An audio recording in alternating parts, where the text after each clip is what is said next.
참예수님, 오늘은 11월 25일 연중 제34주간 수요일입니다.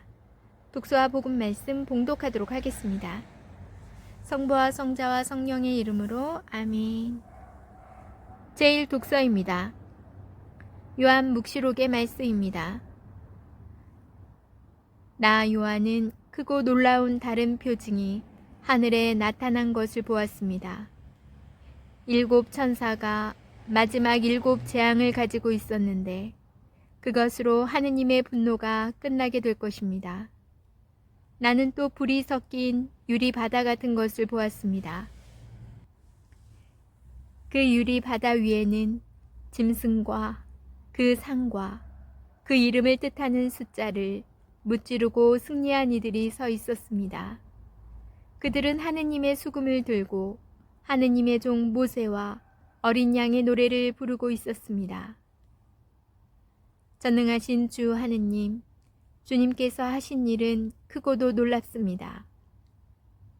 민족들의 임금님, 주님의 길은 의롭고 참되십니다.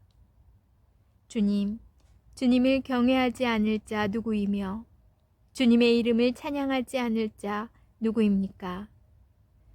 정녕 주님 홀로 거룩하십니다. 모든 민족들이 와서 주님 앞에 경배할 것입니다. 주님의 의로운 처사가 드러났기 때문입니다. 주님의 말씀입니다. 하느님 감사합니다. 복음 말씀입니다. 루카가 전한 거룩한 포부입니다.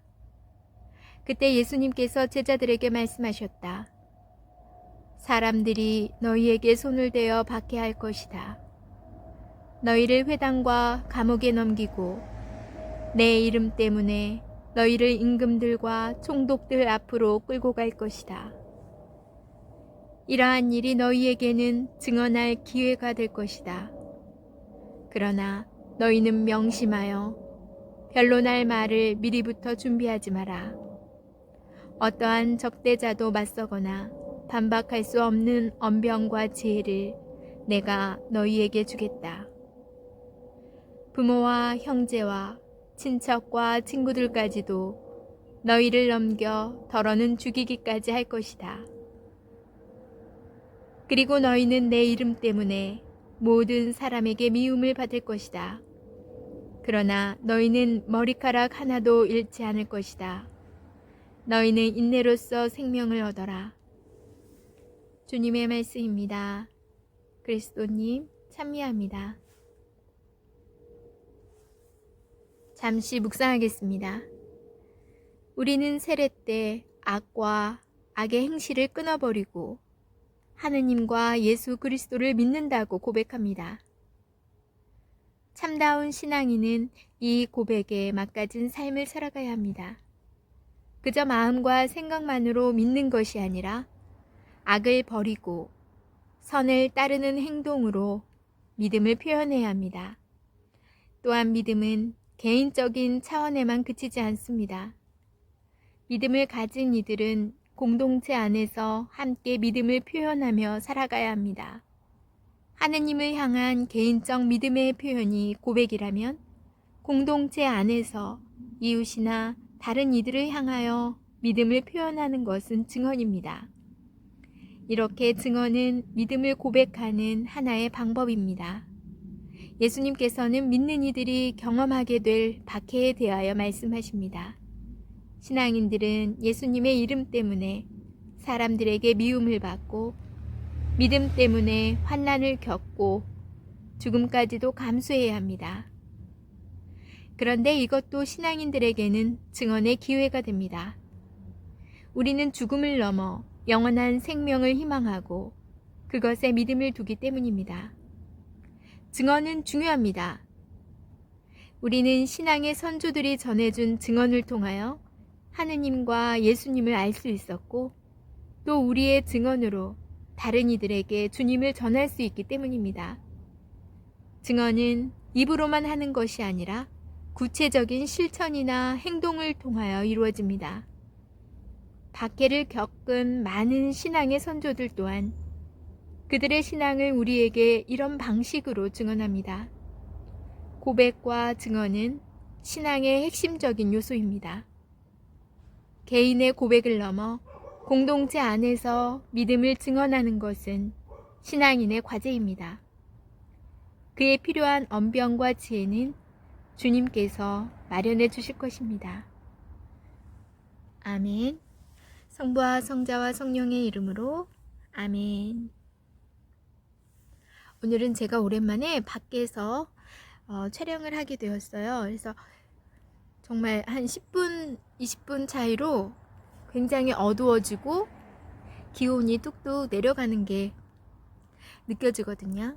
그래서 제가 처음 나왔을 때보다 지금이 훨씬 추워졌네요. 근데 제가 처음에 앞부분에서 도입부에서 보여드린 영상 보셨나요? 제가 오랜만에 마당에서 이렇게 촬영을 한 이유가 있어요. 그동안 이제 춥고 그래서 제가 이제 집에서 편집을 하면서 다른 영상으로 이렇게 말씀을 올렸는데 어느 순간 제가 이렇게 늘 여름 내 여기 성모님 작은 동산에서 했던 이곳을 봤는데 세상에 노란 장미가 피어 있는 거예요. 아침 저녁으로는 정말 겨울 날씨잖아요. 춥고 이 상태라면 눈이라도 오겠다 이럴 정도로 기온이 진짜 뚝 떨어졌는데 그동안 이쪽에 여름에 내내 꽃이 피지 않았고 잎도 보이지 않았는데 어느 순간 노란 장미 한 송이가 이렇게 피어 있는 거예요. 그래서 너무 신기롭고 예쁘기도 하고 그래서 여러분에게 이것은 꼭 보여드려야겠다 해서 오늘 밖에서 촬영을 하게 되었고 앞부분에 이렇게 그 장미꽃을 보여드리게 되었어요. 요즘 계속 제 1독서, 2독서 요한묵시록에 대한 말씀. 성경에서 요한묵시록은 개인적으로 신비롭기도 하고 또 좀 두려운 느낌, 좀 무서운 말씀, 좀 이런 선입견이 있거든요.